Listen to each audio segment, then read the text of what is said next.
దామినిని పెంచిన ముసలావిడకి ఒక విలన్ లాంటి అమ్మాయి ఫోన్ చేసి నీ మనుమడు నా దగ్గరే ఉన్నాడు అని చెప్పగానే నా మనుమన్ని మీరెందుకు తీసుకెళ్ళాడమ్మా అని కంగారు పడుతూ ఉంటుంది ఆ పెద్దావిడ.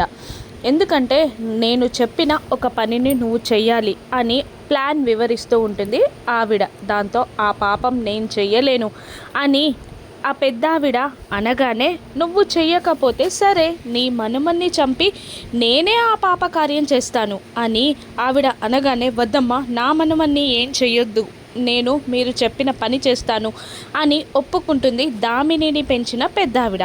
మరోవైపు దామినిని దత్తత తీసుకుంటూ ఉంటారు ఆనందభైరవి దంపతులు.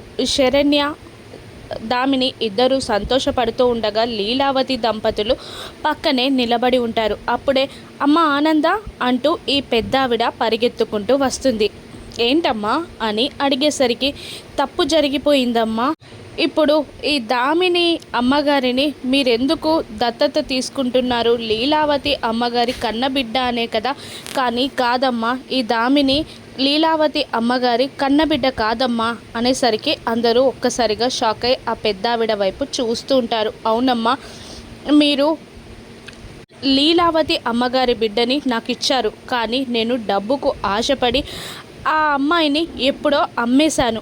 ఈ దామిని చనిపోయిన నా కూతురు కన్నబిడ్డమ్మ అనగానే ఆనందభైరవి దామిని అందరూ షాక్ అయి చూస్తూ ఉంటారు. లీలావతి దంపతులు కూడా అలా నిలబడి చూస్తూ ఉండిపోతారు.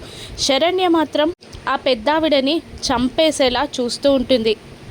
దామిని లీలావతి కన్న కూతురు కాదు అన్న ఆ పెద్దావిడ మాటలు ఆనంద నమ్ముతుందా, లేదంటే శరణ్య DNA టెస్ట్ చేయించి ఆ పెద్దావిడ నాటకాన్ని బయట పెడుతుందా? అసలు ఆ విలన్ ఎవరు?